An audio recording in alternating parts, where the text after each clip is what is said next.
Hello students, क्या हाल चाल आपके। Welcome back to our channel. आ गए हम एक और वीडियो के साथ। एक्सरसाइज 8.6 क्वेश्चन नंबर 14 टू 619, मतलब ये थर्ड पार्ट है इस एक्सरसाइज का। हमने ये एक्सरसाइज मेनली 3 पार्ट्स में बनाई है। कितने पार्ट में बनाई है? 3 पार्ट्स में बनाई है। तो आपको 3 पार्ट्स में मिलेगी। 2 पार्ट्स ऑलरेडी अपलोड हैं, आप देखो, अच्छे से समझो। एक्सरसाइज अपने आप में बहुत ज़्यादा इंपॉर्टेंट है, ये वाली बात मैंने हर बार बोली है आपको, ठीक है ना।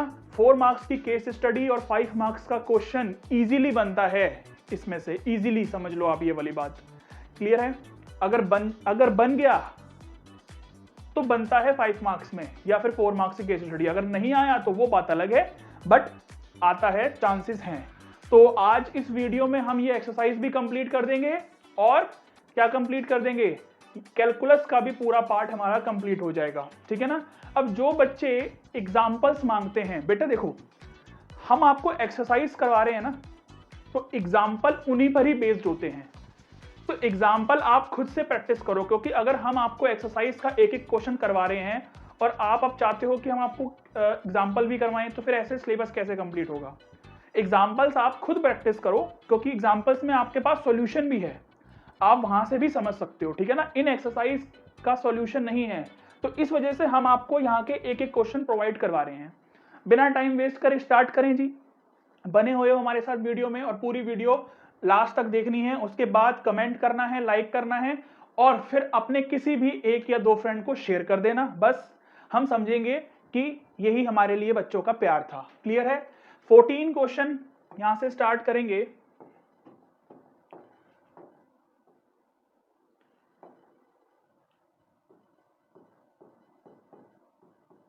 जैसे हमने बाकी के क्वेश्चंस करे हैं 2 पार्ट्स में, उसी तरीके से ही करने हैं बस सारे क्वेश्चंस। रेडियम डीकंपोजिस का मतलब क्या है? वही है कि डीकंपोज हो रहा है, इसका मतलब रिड्यूस है। At a rate proportional to the amount present. Proportional word आ गया, जो जो वर्ड काम के हैं उस पर अंडरलाइन कर देंगे, और किसके प्रोपोर्शनल है? अमाउंट प्रेजेंट, ठीक है। If half the original amount disappears in 1600 years, तो find the percentage lost in 100 years। ये क्वेश्चन आपका सेम वैसा ही है जैसा 12th क्वेश्चन है। तो लास्ट की 2 वीडियोस अगर नहीं देखी है तो पहले वो देख के आओ, नहीं तो फिर कोई फायदा नहीं है इस पर आपका डायरेक्ट आना, ठीक है जी। यहां पर आप रेडियम डिस्कम्पोजिस लिखा है ना, और वो पूछ रहा है कि ओरिजिनल अमाउंट ये है, तो आप यहां पर लेट कर सकते हो, let P be the amount of radium, let P be the amount. आप किसी को भी लेट कर सकते हो, मतलब P लिखो, यहां पर A लिखो, जो मर्जी लिखो। एट एनी टाइम T, क्योंकि यहां पर डीकंपोज हो रहा है, इसका मतलब चेंज हो रहा है, विद रिस्पेक्ट टू टाइम हो रहा है। प्रोपोर्शनल के लिए मैंने आपको बताया था कि ये वाला साइन आता है, प्रोपोर्शनल। प्रोपोर्शनल टू क्या? Proportional to the amount present. Amount present मतलब वही P, अमाउंट ऑफ रेडियम जो पूछ रहा है वो। अब मैं यहां से अगर साइन हटाऊंगा प्रोपोर्शनल का, तो इक्वल टू में K और P आता है। एक इंपॉर्टेंट बात याद रखनी है, क्योंकि डीकंपोज हो रहा है, डिक्रीज है, तो माइनस का साइन लगाना है। बस यही छोटी छोटी बातें ही आपको आगे चल के गलतियां ना हो जाए, उस पर ध्यान देना है आपको। बाकी का प्रोसेस सारा यहां से सेम है, बस स्टार्टिंग का प्रोसेस करना है आपको। P नीचे लेके आना है, वेरिएबल सेपरेबल हो गया, ये इंटीग्रेट कर दो बोथ साइड। आप लिख भी देना, थोड़ा सा अच्छा इंप्रेशन पड़ता है एग्जामिनर के ऊपर कि आप ऐसे लिख दोगे ना कि इंटीग्रेट बोथ साइड, बस थोड़ा सा ये होता है कि एग्जामिनर को अच्छा लगता है। तो यहां से क्या होगा, नहीं भी लिखोगे तो मार्क्स नहीं कटेंगे, ये भी बता दूं। If the original amount disappears in 1600 years, ठीक है जी, find the percentage lost in 100 years. तो सबसे पहले हम क्या करते हैं, यहां पर इनिशियल वाला ले लेते हैं कि जब टाइम 0 है तो इनिशियल P नोट है, तो यहां से C की वैल्यू निकालेंगे। वही सेम काम जो हमने सारे क्वेश्चन में मोस्टली यही काम करते हुए आए हैं हम। इसको इक्वेशन नंबर फर्स्ट में पुट कर देंगे। इक्वेशन माननी है तो ठीक है, नहीं मानना चाहते तो भी ठीक है, कोई प्रॉब्लम नहीं है, डायरेक्ट सॉल्व करते चलो बस खटाखट से। ये आ जाएगा लॉग में P नोट। क्लियर है जी, आ गई इतनी बात समझ? हाँ जी, आ गई बात समझ। क्या करें अब आगे? अब क्वेश्चन पढ़ो। If half the original amount disappears in 1600 years, जब वो कहता है कि 1600 ईयर्स अगर टाइम है तो जो p है वो हाफ है इनिशियल का। इनिशियल पहले p नोट लिया था उसका हाफ है। क्लियर बात है? हाँ जी क्लियर बात है। क्या करें आगे? अब पुट कर दो इसी में ही, जो लास्ट इक्वेशन बनाई थी ना उसी में ही पुट करना है। p की जगह पर p naught by 2 equal to में माइनस k मल्टीप्लाई 1600 प्लस में लॉग p नोट, ये इधर आके माइनस होगा। उसके बाद मैं लॉग a अपॉन b की प्रॉपर्टी लगा दूंगा। अब ये वाली बात मैंने हर क्वेश्चन में एक्सप्लेन करी है, वो भी बहुत बार, तो आप ये वाली बात समझते हो easily. Log 1/2 log 1/2 equal to में माइनस 1600। अब यहां पर देखो इस तरीके के पैटर्न को कैसे सॉल्व किया जाता है। अगर मैं 1/2 को ऐसे लिख दूं 2 की पावर -1, लिख सकते हैं, बिल्कुल लिख सकते हैं। और लॉग की प्रॉपर्टी ये कहती है कि जो इसके ऊपर है ये बाहर आ जाता है, कहती है नहीं कहती लॉग की प्रॉपर्टी? तो हम क्या करेंगे, ये जो ऊपर था माइनस का साइन इसको आगे ले आएंगे और उसके बाद हम आगे सॉल्व करेंगे। माइनस से माइनस कट गया तो k की वैल्यू आ गई यहां से log 2/1600 इक्वल टू में k। यहां पर log 2 जो है कैलकुलस में हम mainly log 2 with base e पढ़ते हैं। अगर क्वेश्चन में log मतलब अगर बेस 10 ना बोला जाए तो हम log e करते हैं। ठीक है जी। k की वैल्यू भी निकल के आ गई। k की वैल्यू क्या पुट कर दें इसी में ही, इसी में पुट कर दें k की वैल्यू? हाँ जी सर पुट कर देते हैं। तो log p equal to minus log 2, k की वैल्यू पुट करिए ये 1600, और t क्या है? अच्छा t तो कुछ भी नहीं है, t प्लस में log p नोट। आगे पढ़ो, वो कहता है find the percentage lost in 100 years, यानी कि कितने परसेंट से वो अमाउंट जो है डिसअपियर हुई है या डिकम्पोज हुई है 100 ईयर्स में। ठीक है ना? तो इसका मतलब हमें t तो दिया है 100, बट p पता करना है हमें, p पता करना है हमें। चलो, और p में भी हमें वो पता करना है क्या कि परसेंटेज कितना लॉस्ट हुआ है, परसेंटेज में बताना है। तो कोई बात नहीं, इसको इधर लेके आते हैं, वही प्रॉपर्टी लगाएंगे, p अपॉन में p नोट इक्वल टू में माइनस log 2 अपॉन में 1600 इंटू में 100। ये 2 0 से 2 0 कट गई। अब आपने जैसे 12th क्वेश्चन किया था ना, देखो वैसा ही बन गया ये क्वेश्चन। वैल्यू इसमें नहीं गिवन है हमें, हमने कोई बात नहीं, हमने निकाल ली है वो वैल्यू, ऐसी कोई बात नहीं है। ठीक है ना? ये आ गया आपका माइनस अच्छा log 2 की वैल्यू आ गई थी। ठीक है, अब यहां से p अपॉन में p naught equal to log इधर चला जाएगा तो e की पावर में माइनस log 2 अपॉन 16 बन जाएगा। 12th क्वेश्चन में ध्यान से देखो ऐसे ही बन रहा था, e की पावर माइनस log 2 अपॉन नीचे 160 था, यहां पर e की पावर माइनस log 2 अपॉन में 16 है। तो इसकी डायरेक्ट वैल्यू क्या हो जाएगी आपकी, आपको क्वेश्चन में गिवन आएगी, टेंशन लेने की बात नहीं है, इसमें नहीं गिवन कोई बात नहीं है।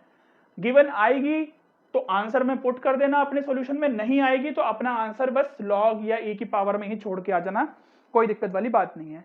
ठीक है ना? यहां पर जो log 2 है, यहां पर जो log 2 है ये विद बेस है, तो इसकी वैल्यू 0.6913 होती है। ठीक है ना? आपको मिलेगी, क्वेश्चन में याद नहीं करनी है। मैं आपको बताता हूं कि इसका डायरेक्ट आंसर कितना आएगा। ये बनेगा आपका 0. ये मतलब पूरी एग्जैक्ट वैल्यू ये इसकी सॉल्व करके, क्योंकि हमें कुछ नहीं करना, ये एग्जैक्ट वैल्यू हमें क्वेश्चन में गिवन होगी, बस हमें यहां तक बनाना है और वैल्यू पुट कर देनी है। तो ये आ जाएगा आपका कितना, 0.9576, 0.9576। तो p इक्वल टू आ गया 0.9576 p नोट। ठीक है ना? इतना आ गया 100 ईयर्स में, 100 ईयर्स में इतना आ गया p। आंसर यहां खत्म है। अगर वो परसेंटेज ना पूछे, बट उसने पूछे कि कितने परसेंट से डिक्रीज हो रहा है, वो डिकम्पोज हो रहा है, तो पहले ओरिजिनल कितना था, इनिशियली p नोट था, अब इतना हुआ, तो इसका मतलब कितने परसेंट से वो डिक्रीज हुआ है। तो परसेंटेज हमें निकालनी है लॉस्ट की। तो कैसे निकालते हैं, जितना ओरिजिनल था p नोट माइनस में 0.9576 p नोट अपॉन में p नोट इंटू में 100, क्यों, क्योंकि परसेंटेज निकाल रहे हैं। इसको आप पूरे को सॉल्व करोगे, देखो यहाँ पर p नोट की जगह पर 1 p नोट करोगे, तो 1 में से ये माइनस करेंगे ना, जैसे हम क्या करते हैं x माइनस 0.9576 x हो तो क्या करेंगे, 1 में से माइनस करेंगे ना इस पूरे को। ठीक है ना? ये वाली बातें बताने वाली नहीं होती हैं, बट क्योंकि कई बार बच्चों को कंफ्यूजन हो जाती है तो बता दिया। तो यहां से आपको सॉल्व करना है तो आंसर कितना आ जाएगा आपका, ये आपका डायरेक्ट सॉल्व करके मैं आंसर बता रहा हूं आपको, 4.23% अप्रॉक्स आएगा। तो अप्रॉक्स लिख देना, ठीक है ना, नहीं भी लिखोगे तो भी कोई दिक्कत वाली बात नहीं है। तो ये आपका फाइनल आंसर आ जाएगा इसका। क्लियर है? मैंने आपको बताया कि इसकी वैल्यू आपको गिवन होगी, ये वैल्यू आपको गिवन आएगी, ठीक है जी। नहीं गिवन आएगी तो ये वाली गिवन आ जाएगी log 2 विद बेस e की, तो फिर आप डिवाइड कर लेना, फिर भी आपको e की पावर में जो बनेगा डिवाइड करके, हो सकता है आपको वो वाली वैल्यू गिवन आ जाए। तो वैल्यू गिवन आएगी, उसकी टेंशन नहीं लेनी है, आपका सोल्व हो जाएगा। आपको ये नहीं होगा कि वैल्यू की वजह से आप सॉल्व नहीं कर पा रहे हो, ऐसा नहीं होगा, सॉल्व आपका हो जाएगा। तो क्वेश्चन में आपको जो चीज की रिक्वायरमेंट होगी सॉल्यूशन करने में वो आपको सब गिवन होगा, जो बड़ी बड़ी वैल्यूज होंगी जो याद नहीं हो सकती हैं, ठीक है जी। चलें आगे, बस आंसर हमारा आ चुका है। इसका करते हैं हम solution number 15। If 600 grams of a radioactive substance are present initially, देखो 600 ग्राम इनिशियली प्रेजेंट है। इस बार हम पी नोट नहीं लेंगे, पी को पी नोट नहीं लेंगे, क्योंकि यहां पर हमें 600 ग्राम बोल दिया गया है कि सब्सटेंस 600 ग्राम क्या है, इनिशियली है। एंड 3 इयर्स लेटर, 3 साल बाद क्या हो गया, वो 300 ग्राम हो गया। क्वेश्चन समझ में आ रहा है? सबसे पहले 600 ग्राम था इनिशियली, 3 साल के बाद 300 हो गया, यानी कि डिक्रीज हुआ है। How much of the substance will be present after 6 ग्राम, तो 6 ईयर्स, तो 6 साल के बाद कितने सब्सटेंस उसमें प्रेजेंट होंगे। इसका मतलब जो भी आंसर आएगा वो 600 से भी कम आएगा, 300 से भी कम आएगा, इतना हमें समझ में आता है। Let P be the amount of substance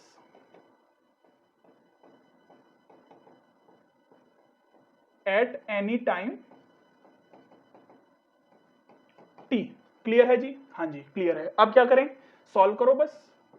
dp by dt कुछ बोला गया है इसमें, ऐसा कुछ present initially and how much substance, ठीक है। तो dp by dt equal to में क्या ले लेंगे, सिंपल के पी। जब कुछ नहीं बोला गया तो यही तो लेंगे के पी, ठीक है ना, के तो कांस्टेंट तो आता ही है, के और पी। क्लियर है इतना? हाँ जी क्लियर है। तो dp by p equal to में के dt, तो ये आ जाएगा आपका यहां पर, अच्छा यहां पर नहीं आएगा इंटीग्रेशन का साइन, पहले इसको नीचे लेके आएंगे फिर आएगा। तो ये हो जाएगा नॉर्मली क्या आपका, log p इक्वल टू में के टी प्लस सी।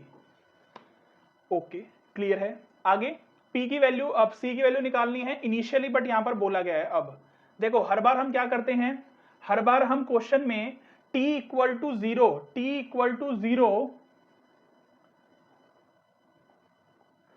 लेते हैं, तो यहां पर p equal to P naught लेते हैं। बट यहां पर अब क्योंकि इनिशियली हमें बोला गया है, इनिशियली हमें क्या बोला गया है, 600 बोला गया है इनिशियली, तो हम यहां पर 600 पुट कर देंगे। तो c की वैल्यू आपकी आ जाएगी log में 600। तो यहां से बनाएंगे log p इक्वल टू में के टी प्लस में c की वैल्यू पुट कर देंगे log 600। उसके बाद क्या बोला है, 3 साल के बाद क्या हुआ, 3 साल के बाद ये हुआ कि t इक्वल टू 3, तो जो p है वो 300 हो गया। हम नहीं कह रहे, क्वेश्चन कह रहा है। तो log 300 इक्वल टू में 3k प्लस log में 600, यहां से वैल्यू आ जाएगी आपकी निकल के 300 बाय 600। ये कैसे आ गई, log 300 माइनस log 600, फिर लगा है log a अपॉन b। देख लो बार बार रिपीट करता हूं मैं ये वाली बातें। तो इसको सब सॉल्व करेंगे तो ये आ जाएगा वही log में 1/2 इक्वल टू में 3k, यहां से log 1/2 वैल्यू आ गई आपकी। अब इसको आप लिखना चाहे तो ऐसे लिख सकते हो, माइनस में log 2। ये तो याद ही कर लो, हर बार आप देख लो यूज में आ रही है ये वाली बात, हर बार यूज में आ रही है कि log 1/2 को log की पावर -2 और फिर -1 को बाहर ले लिया, तो k की वैल्यू ये आ गई निकल के। k की वैल्यू इसमें पुट कर देंगे तो log p इक्वल टू में -log 2/3 t प्लस में log 600। अब क्या बोला है आगे क्वेश्चन में, अब बोला है how much of the substance will be present after 6 years, यानी कि अगर t 6 है तो p पूछ रहा है, तो p पूछ रहा है, पुट कर दो। तो log p बाय 600। अब ये कैसे किया, मैंने इसमें पुट किया 600 और मतलब इसमें पुट किया log p, नॉर्मल ये लिखना है मुझे पूरा एज इट इज वहीं पे, तो log p लिखा, फिर log 600 भी लिखता उधर। मैंने क्या किया, डायरेक्ट इधर ले आया माइनस करके और सॉल्व कर दिया। नहीं समझे तो यहां पर देख लो, log p इधर आ गया 600 नीचे, क्यों आ गया, क्योंकि log p माइनस log 600 हो जाएगा log a अपॉन b। ये आ गया आपका आंसर, हाँ जी। तो यही आपको चलाना है बस आगे। इधर t था साथ में, इधर हमें t की वैल्यू तो गिवन है, तो ये आ जाएगा आपका 2। ठीक है, यहां से क्या करें, अब देखो यहां पर समझने वाली बात क्या है, हमें एक्चुअल में p की वैल्यू निकालनी है। कैसे सॉल्व करें इसको, ये 2 माइनस 2 हो गया ना। अब log की प्रॉपर्टी कहती है, अब मैं ये चाहता हूं मुझे log को खत्म करना है, मुझे क्या करना है, log को खत्म करना है। क्यों, क्योंकि log में मुझे कुछ भी गिवन नहीं है होगा एग्जाम में, मान लो इस क्वेश्चन में कुछ भी गिवन नहीं है, तो log मुझे खत्म करना है। तो log की प्रॉपर्टी कहती है भाई साहब ये ऊपर चढ़ जाएगा पावर में, ठीक है ना। तो log 2 की पावर माइनस 2। अब यहां से log खत्म, ठीक है ना, काटते नहीं है बट वैसे ही बता रहा हूं कि ये ऐसे log से log खत्म हो जाएगा। तो 2 की पावर माइनस 2, अब 2 की पावर माइनस 2 का मतलब होता है 2 की पावर 2 और फिर 2 की पावर 2 का मतलब होता है 4। इसको इससे कट करेंगे तो 150 आएगा, तो P की वैल्यू आ गई 150 ग्राम्स। तो मैंने आपको बताया था ना कि जो भी आंसर आने वाला है वो 600 से भी कम आने वाला है और 300 से भी कम ही आने वाला है।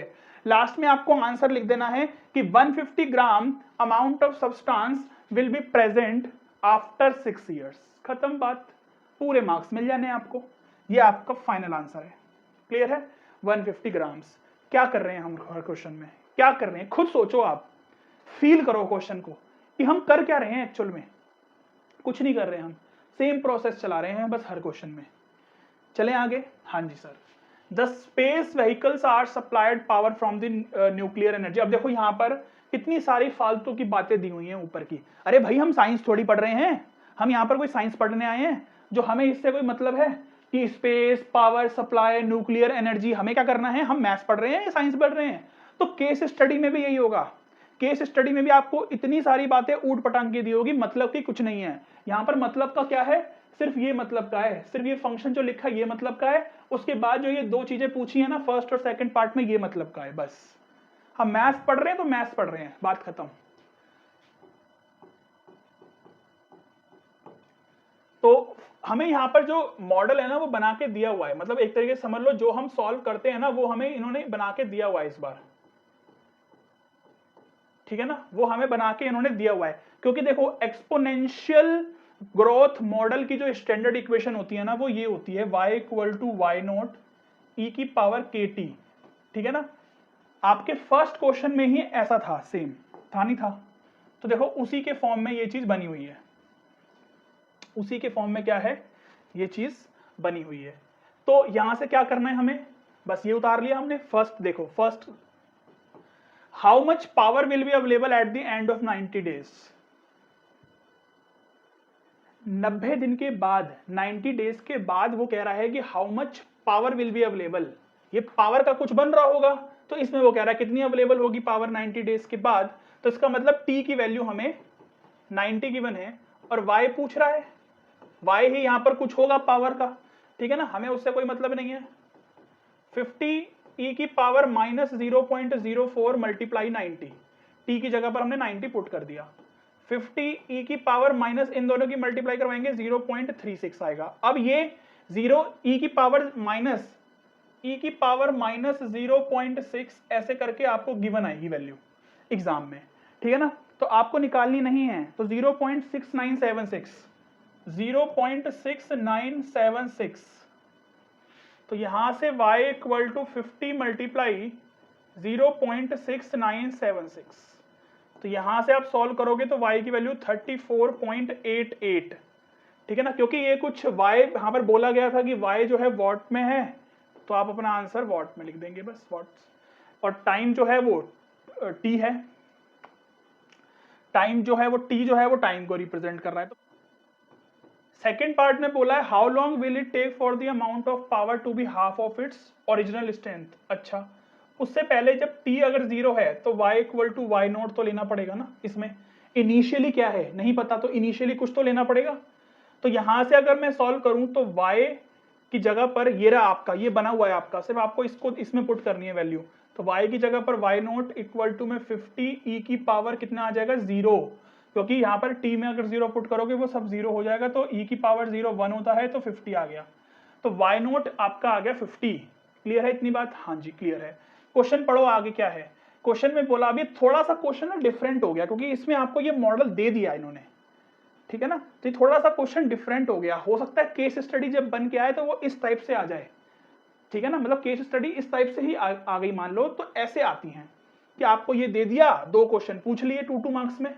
क्लियर है ना, बहुत इजी से आएंगे, मैं कह रहा हूं ना आपको, क्योंकि 2 मार्क्स में कोई इतनी बड़ी बहुत लंबी कैलकुलेशन नहीं होगी या कोई बहुत डिफिकल्ट नहीं होगा।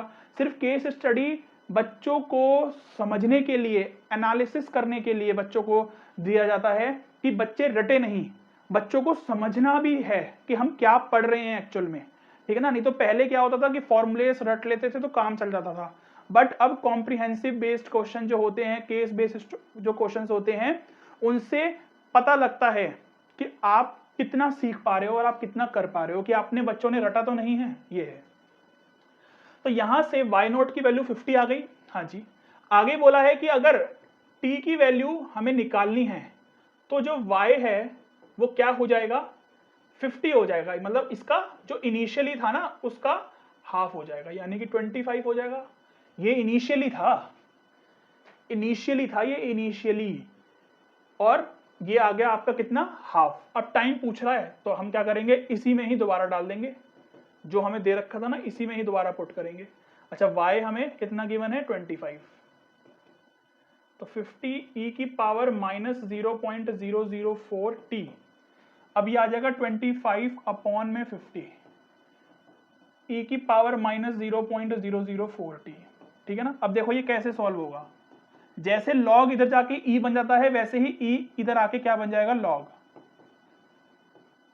अब आपको ये वैल्यू गिवन आएगी ना एग्जाम में, आपको इसकी तो वैल्यू गिवन नहीं आएगी, इसकी वैल्यू थोड़ी गिवन आएगी आपको एग्जाम में। ये वैल्यू अगर गिवन आ गई तो फिर तो हो जाएगा सॉल्व। तो ये नहीं देगा वो गिवन, आपको ऐसे कुछ घुमा के देगा कि वो लॉग में देगा वैल्यू गिवन। तो log 1/2 को मैंने आपको बहुत बार समझाया कि हम माइनस log 2 लिख देते हैं, माइनस में 0.004 t, माइनस से तो माइनस कट गया। अच्छा, log 2 की वैल्यू यहां पर गिवन आ जाएगी ऐसे कि log 2 with base e equal to, with base e ना भी लिखा हुआ तो log 2 की वैल्यू यहां पर इन्होंने जो हमें लेनी है 0.69 ये वाली रख के आपका आंसर मैच होगा जो इसमें दिया गया है। तो log 2 की वैल्यू रखेंगे तो 0.6931 अपॉन में ये 0.004 इसके डिवाइड में आ जाएगा इक्वल टू में t। जब इसको सॉल्व करोगे तो t की वैल्यू आ जाएगी 173, और ये क्या आ जाएगा डेज, क्योंकि हमें यहाँ पर डेज में ही बोला है। टाइम देखो लिखा है ना, टाइम इन डेज, तो ये डेज में आंसर आएगा, तो t आ जाएगा आपका 173 डेज। कैलकुलेशन आप खुद कर लेना, मैं यहाँ पर कैलकुलेशन नहीं सिखाऊंगा आपको, ठीक है ना। तो कैलकुलेशन आप खुद से कर सकते हो, 12th में हो तो यहाँ पर हम कैलकुलेशन सिखाने बैठेंगे तो फिर तो हो गया सिलेबस, बट कैलकुलेशन आपको करनी है, बस कैसे भी करनी है, मतलब बस ये है बस बात। 17 में बोला है कि use the exponential growth model. देखो, use the exponential growth model का यूज करके शो करना है that the time it takes for a population to double from an initial number a to 2a। अब यहां पर जो इन्होंने इनिशियल दे दिया ना, a दे दिया, हम इनिशियल को क्या लेट करते थे, p नोट करते थे, इन्होंने a दे दिया है तो हम a लेके सॉल्व कर देंगे। आप भी अगर a लेके सॉल्व करना चाहते हो सारे क्वेश्चंस तो आप भी a लेके सॉल्व कर सकते हो, ठीक है जी। तो यहां से बात है, ऐसी बात है कि एक्सपोनेंशियल ग्रोथ मॉडल का यूज करना है। अच्छा, वो मैंने आपको अभी बताया था कि एक्सपोनेंशियल ग्रोथ मॉडल हमारा इस तरीके से लिखा जाता है। यहां पर वो ये कहता है कि डबल हो गया इनिशियल से, तो अगर यहां पर क्योंकि इन्होंने इनिशियल को a लिया है तो हम यहां पर इनिशियल को a ले लेते हैं, ठीक है जी। तो यहां पर आप a ले लेना, मैंने वाई नोट की जगह पर ए ले लिया क्योंकि वाई नोट ही तो होता था हमारा, वाई नोट या पी नोट, जो पी जीरो नीचे करके उसको पढ़ते हैं हम, वो हमारा ए दिया है क्वेश्चन के हिसाब से, तो हमने क्वेश्चन के हिसाब से ए ले लिया, नहीं तो आप वाई नोट लग के भी सॉल्व कर सकते हो। तो वो ये कहता है कि अगर डबल हो गया तो टाइम क्या होगा, ठीक है। तो यहां से ये आ जाएगा आपका सॉल्व होके कि अगर y इक्वल टू 2a होगा, क्योंकि अगर y a था इनिशियली, समझ रहे हो मेरी बात, तो उस केस में टाइम तो हमें नहीं पता, कुछ भी होगा, 0 होगा, जो भी होगा। y इक्वल टू 2a अगर डबल हो गया तो टाइम पूछ रहा है कि शो करो कि क्या ये होगा। तो देखते हैं, y की जगह पर 2a पुट करेंगे, e की पावर kt, a से a कट गया तो 2 इक्वल टू e की पावर kt, तो ये आ जाएगा log में 2 इक्वल टू में kt। तो log क्योंकि विद बेस e ही पढ़ते हैं हम, तो बेस e लगा देंगे, नहीं भी लगाओगे कोई फर्क नहीं पड़ना, क्योंकि क्वेश्चन में गिवन है तो लगा देते हैं। k नीचे आ गया और t है, बस हो गया सॉल्व, बस हो गया सॉल्व। सिर्फ इतना ही सॉल्यूशन था इसका, सिर्फ सॉल्यूशन सिर्फ इसका इतना ही था, यही करना था इसमें, और कुछ नहीं है। ठीक है जी, चलें आगे। 18 में बोला है कि it is given that the rate at which some bacteria multiply is proportional to the instantaneous number present. Bacteria वाला क्वेश्चन हमने किया था लास्ट टाइम भी, तो देख लेते हैं इसको भी। It is given that the rate at which some bacteria multiply is proportional to the instantaneous number present. Okay, तो let P be the bacteria, या अमाउंट ऑफ बैक्टीरिया, या नंबर ऑफ बैक्टीरिया, कुछ भी कह सकते हो आप।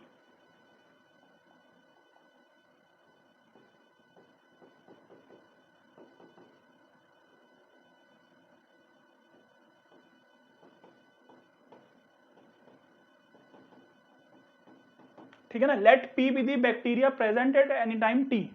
क्लियर है, लिख देना present, amount, number of bacteria, कुछ भी लिख देना, उससे कोई फर्क नहीं पड़ना इसमें। तो dp बाय dt, ठीक है, टाइम की वजह से ही चेंज हो रहा है, ठीक है, दिख रहा है हमें। प्रोपोर्शनल वर्ड पर ध्यान दो, ठीक है। अच्छा, पहले ये देखो क्या इसमें कुछ, हाँ बैक्टीरिया बढ़ रहा है, तो ठीक है, ये वाली बात समझ में आ रही है कि हमें बैक्टीरिया बढ़ रहा है। इससे पहले वाले क्वेश्चन में हमने माइनस का साइन लगाया था, लास्ट टाइम वाले क्वेश्चन में, एट एनी टाइम t। अच्छा देखो, ये 15 क्वेश्चन में हमने यहाँ पर माइनस का साइन नहीं लगाया। आप कहोगे कि सर फिर भी हमारा आंसर आ गया, तो आंसर आ जाएगा आपका, क्योंकि वो आपको वैसे ही आंसर बना देगा कि वो माइनस से माइनस कट जाएगा। बट क्योंकि हमें करना चाहिए ऐसे कि, क्योंकि यहाँ पर देखो साफ साफ दिख रहा है कि जो रेडियो एक्टिव सब्सटेंस है, अमाउंट ऑफ सब्सटेंस है, वो डिक्रीज हो रहे हैं, तो माइनस का साइन हम लगाएंगे तो ज्यादा बेटर रहेगा। फर्क नहीं पड़ेगा आंसर में, आपका आंसर लास्ट में ठीक ही आने वाला है, ठीक है ना, बट फिर भी हम लगा देंगे, उससे कोई चेंज नहीं होगा। ठीक है, तो माइनस के आ जाएगा इधर, ये माइनस से माइनस कट जाएगा, तो k की वैल्यू आपकी ये आ जाएगी log 2, यहां पर देख लो, k की वैल्यू जो आपकी आ जाएगी वो आ जाएगी log 2/3। ठीक है ना, अब क्योंकि देखो k की वैल्यू log 2/3 है ना, जब आप यहां पर पुट करोगे ना, तो ये माइनस का साइन ऑलरेडी k के पास जब लगा होगा, तो यहां पर ये माइनस का log 2/3 ले लेगा। अगर आप माइनस का साइन यहां पर नहीं लगाते हो k में, तो वो यहां से ले लेगा माइनस का साइन, तो आंसर में कोई डिफरेंस नहीं आएगा। बट क्योंकि जो प्रोसेस है करने का वो ऐसा है, तो आप कर देना, ठीक है ना। चलो, तो बट एग्जामिनर कई बार मतलब नंबर दे भी देगा, कई बार क्या इतनी छोटी बात के लिए नंबर नहीं काटेगा वो, बट कई बार आपका आंसर वेरी भी कर सकता है, ऐसा नहीं है कि हर बार सेम आए। बाकी तो हमारा प्रोसेस सेम ही है, ठीक है ना, बस वही काम था इसमें। ये वाला क्वेश्चन, हाँ। अब यहाँ पर देखो हमारा बढ़ रहा है, बैक्टीरिया बढ़ रहा है, तो हमें यहाँ पर क्या करना है, प्रोपोर्शनल टू क्या है, प्रेजेंट। तो जितना प्रेजेंट था, यानी कि let P be the bacteria present at any time T।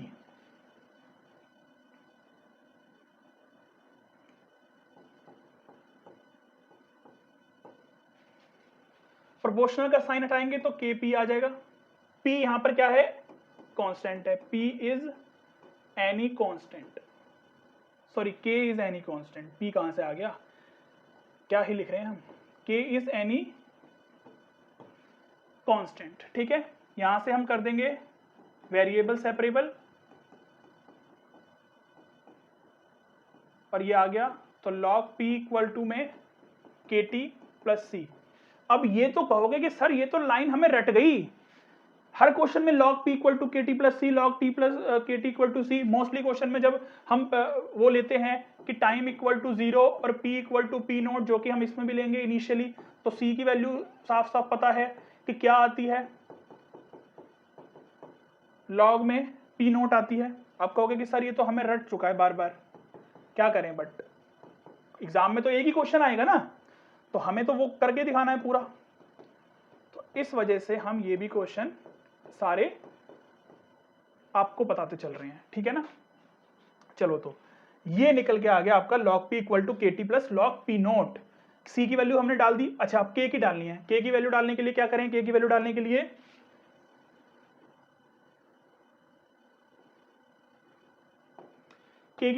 Question पढ़ते हैं। बोला है कि original number of bacteria double हो जाएगा, यानी कि जो p नोट है वो अगर पहले p नोट था तो वो 2 टाइम्स p नोट हो जाएगा, और कितने टाइम में, 2 आवर्स में। पुट कर दो p की जगह पर 2 times p naught equal to में 2k प्लस में log p नोट, इधर आके माइनस हो जाएगा, तो log मतलब 2 अपॉन में p नोट इक्वल टू में 2k, इससे कट गया, तो log 2 upon 2 equal to k। Answer आ गया। क्वेश्चन में log 2 विद बेस e की वैल्यू अगर गिवन होगी तो डाल के k की वैल्यू निकाल देना, और यहां पर भी निकालने की जरूरत नहीं है, जो फाइनल आंसर आएगा वहां निकालना। ठीक है, तो log p अब यहां पर पुट कर रहे हैं इसी में ही, तो log p इक्वल टू में k की value log 2 by 2 t plus में log p नोट। आगे बोला है कि कितने टाइम में टाइम पूछा है कि वो जो p है वो 5 टाइम्स हो जाए। डबल तो हुआ था 2 आवर्स में, 5 टाइम्स होने में कितना टाइम लगेगा। ये मत कहना कि सर 5 आवर्स लगेंगे, ऐसे नहीं होता है, निकालना पड़ता है।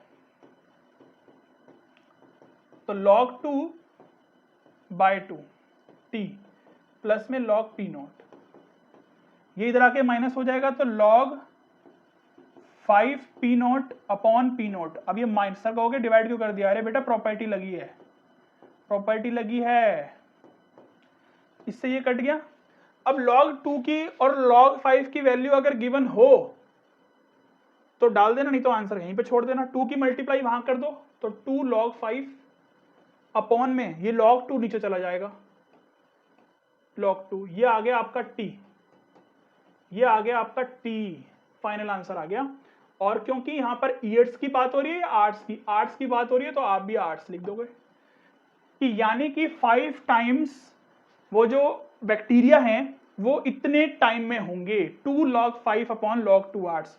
log 5 की वैल्यू गिवन आए तो पुट कर देना, log 2 की वैल्यू गिवन आए तो पुट कर देना, या हो सकता है क्वेश्चन में ऐसे वैल्यू गिवन आए log 5 अपॉन log 2, कुछ होगा, कुछ ऐसे करके ये मान लो क्वेश्चन में गिवन आता है, तो आपको क्या करना है, डायरेक्ट वैल्यू पुट करनी है, 2 से मल्टीप्लाई करनी है, आंसर छोड़ना है, फाइनल पॉइंट में आ गया, राउंड ऑफ करके छोड़ देना आर्ट्स में। ठीक है ना, खत्म, बात हो गया खत्म।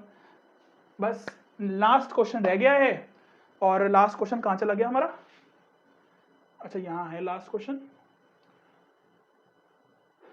चलो, हम डर गए थे कि लास्ट क्वेश्चन कहां चला गया हमारा।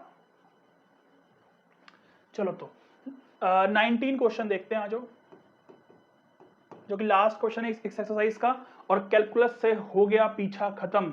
मतलब एक तरीके से समझो कि इतने महीनों से कैलकुलस पढ़ के बच्चे कहेंगे सर कुछ नया लाओ, तो कुछ नया लेके आएंगे बस। अब इसके बाद प्रोबेबिलिटी आएगी भाई साहब। समझ लो कि ये कैलकुलस के 4 चैप्टर इतने बड़े 15 मार्क्स की वेटेज रखते हैं, और प्रोबेबिलिटी अकेला 10 मार्क्स की वेटेज रखता है सर, क्या बात कह दी आपने। तो प्रोबेबिलिटी पढ़ेंगे जोरदार तरीके से, उसमें कोई रहम नहीं होगा, समझ लो कि मतलब उसमें कोई एक्सक्यूज नहीं है कि सर ये छोड़ दें या सर ये कर लें। प्रोबेबिलिटी तो पूरा करना है और अच्छे से करना है, एक एक चीज अच्छे से पढ़नी है, क्योंकि उसमें से कुछ भी रिड्यूस नहीं है, प्रोबेबिलिटी पूरी आ रही है। तो एक बात मेरी नोट कर लो, बीच में ही बोल रहा हूं क्वेश्चन करवाने से पहले, क्योंकि लास्ट क्वेश्चन है, उसके बाद फिर हम नेक्स्ट वीडियो में सीधे प्रोबेबिलिटी के साथ ही मिलेंगे। और फिर एक इंपॉर्टेंट वीडियो भी आने वाली है, कैलकुलस की डिटेल में एनालिसिस करेंगे कि 15 मार्क्स को कैसे सीबीएसई बांटेगा, और अपना एक्सपीरियंस पिछले पास्ट ईयर्स के पेपर्स, सैंपल पेपर्स को एनालिसिस करके मैं वो वीडियो बनाऊंगा आपके लिए। तो बढ़िया वीडियो होगी, वो जरूर देखना और शेयर जरूर करना अपने फ्रेंड्स के साथ। चलो तो मिलेंगे फिर उस वाली वीडियो में, बट यहाँ पर बस लास्ट क्वेश्चन देख के जाना है बेटा। रुक जाओ, जहां पर इतना वेट किया है लास्ट क्वेश्चन देख के जाओ। Assume that a spherical raindrop evaporates at a rate proportional to its surface area। Okay, एक स्फेरिकल रेन ड्रॉप है, यानी कि वॉल्यूम की बात कर रहा है ना, रेन ड्रॉप है, वॉल्यूम की बात हो रही है, इवापोरेट्स इसका मतलब डिक्रीज हो रहा है, चेंज आ रहा है, at a rate proportional to its surface area. Important बात समझने वाली, प्रोपोर्शनल है और किसके प्रोपोर्शनल है, सरफेस एरिया के। इफ इट्स रेडियस ओरिजिनली, चलो बाकी का क्वेश्चन बाद में पढ़ेंगे, बाकी का क्वेश्चन पढ़ेंगे बाद में, ठीक है ना, अभी नहीं पढ़ रहे, बाकी का क्वेश्चन बाद में पढ़ेंगे। पहले हम क्या करेंगे, एक लाइन को पढ़ के सॉल्व करेंगे। Let V be the volume of rain drop, ठीक है। अब यहां पर वो नहीं आना कि रेन ड्रॉप, अच्छा बोला भी गया है कि find an expression for the radius for the rain drop eight any time, यानी कि जो रेडियस है ना, रेडियस बतानी है हमें कि मतलब जो रेन ड्रॉप की जो रेडियस है ना, वो eight any time find an expression, वो एक्सप्रेशन बना के दिखाना है हमें रेडियस का। तो आर क्या है, be the radius of rain drop eight any time T, और ए को मान लेते हैं, ए क्या है, be the surface area.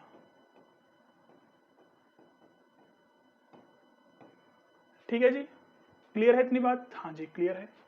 Solve करें फिर, करो जी। डीवी, डीवी समझ में आ रही है, ये डीवी बाय डी, वॉल्यूम में चेंज हो रहा है with respect to time, proportional किसके प्रोपोर्शनल है, एरिया के। तो डीवी अपॉन में dt इक्वल टू में माइनस के ए। अब कहोगे कि सर माइनस का साइन यहां क्यों लगा दिया? अब क्योंकि देखो जो वॉल्यूम है ना, वो रेन ड्रॉप इवापोरेट्स हो रहा है, मतलब डिक्रीज हो रहा है ना वॉल्यूम, तो माइनस का साइन लगा दिया।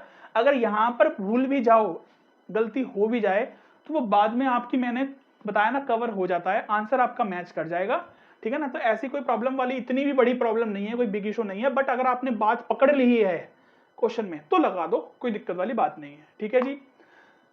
अब क्या करा जाएगा, अब ये करा जाएगा कि D upon D T volume का ना, वॉल्यूम का फॉर्मूला क्या होता है, 4/3 पाई आर क्यूब। सर ये कौन सा फॉर्मूला लगा दिया, स्फेयर का लगा दिया ना बेटा, क्योंकि वो जो रेन ड्रॉप होती है ना, वो स्फेयर की शेप में है, और यहां से एरिया का फॉर्मूला होता है ये। आगे सॉल्व करने से पहले जो कट रहा है उसको कट कर देंगे। क्यों कट देंगे यहां पर, क्योंकि यहां पर हम कट कर सकते हैं, इस वजह से कट कर देंगे। बाकी के क्वेश्चंस में हम कट नहीं कर सकते थे, क्योंकि इस तरफ होता था क्या, कुछ dp अपॉन p, इस तरफ k और t, तो किसको कट करें, कुछ है ही नहीं कट करने के लिए, यहां पर कर सकते थे। तो ये 3 पावर से ये पूरी 2 पावर कट हो जाएगी, तो यहां से बचेगा dr अपॉन dt और 1/3, ये 1/3 बाहर आ गया, और ये d और r upon dt equal to में माइनस का k, तो dr अपॉन में dt कितना आ गया, माइनस का 3k, ठीक है ना। इतनी बात अगर समझ में आई है तो हम आगे चलें। अगर बताओ इतनी बात समझ में आई है तो आगे चलें। तो dr upon dt equal to minus का 3k, अब dr इक्वल टू में माइनस का 3k dt। अब करेंगे इसका इंटीग्रेशन दोनों साइड। ये क्या है, ये ऐसे है, इसका मतलब ये है कि 1 का इंटीग्रेशन हो रहा है विद रिस्पेक्ट टू r। तो इसका मतलब क्या होता है, जैसे x का होता है 1 का होता है integration with respect to x, तो x होता है, ऐसे y का अगर होगा तो फिर विद रिस्पेक्ट टू dy होगा तो y होगा। ठीक है ना, 1 का ही अगर, तो यहाँ पर 1 है, 1 का अगर इंटीग्रेशन कर रहे हैं विद रिस्पेक्ट टू dr तो r आएगा और यहां पर आ जाएगा आपका वही। अब देखो ये वाला क्वेश्चन थोड़ा सा डिफरेंट था, समझने वाली बात है कोई इतना भी डिफरेंट नहीं है, थोड़ा सा डिफरेंट क्वेश्चन था क्योंकि यहां पर जो वॉल्यूम दे रखा था ना हमें रेन ड्रॉप का वो proportional to its surface area है, तो इस वजह से थोड़ा सा आपको डिफरेंट लग सकता है। बट देखो ये वाला प्रोसेस करने के बाद यहां पर जब हम आए तो यहां से प्रोसेस अब सेम ही चलेगा, r इक्वल टू माइनस का 3kt प्लस c आ गया ना। अब यहां से क्वेश्चन पढ़ो, if its radius originally is 3 mm and 1 hour later has been reduced to 3 mm। Originally radius 3 mm था, इसका मतलब जब t इक्वल टू 0 था तो r इक्वल टू 3 mm था, तो यहां पर पुट करेंगे तो c की वैल्यू 3 आ गई, सिंपल पुट कर देंगे इसमें, इसी में पुट कर दिया हमने, ठीक है। अब r equal to minus 3k plus 3 आगे पढ़ो, वो कह रहा है कि 1 घंटे बाद, यानी कि जब t 0 था तो 1 घंटे के बाद t 1 हो गया, उस केस में r जो है वो 2 आ गया, तो यहां पर पुट करेंगे। तो यहां पर ध्यान से देख पा रहे हो आप, सॉल्व कर रहा हूं मैं उसमें, बस यहां से k की वैल्यू देखो, यहां से k की वैल्यू आप देखोगे तो 1/3 आएगी। अब अगर यहां पर आप माइनस का साइन ना लगाते ना तो k की वैल्यू आपकी माइनस का 1/3 आती, करके देख लेना।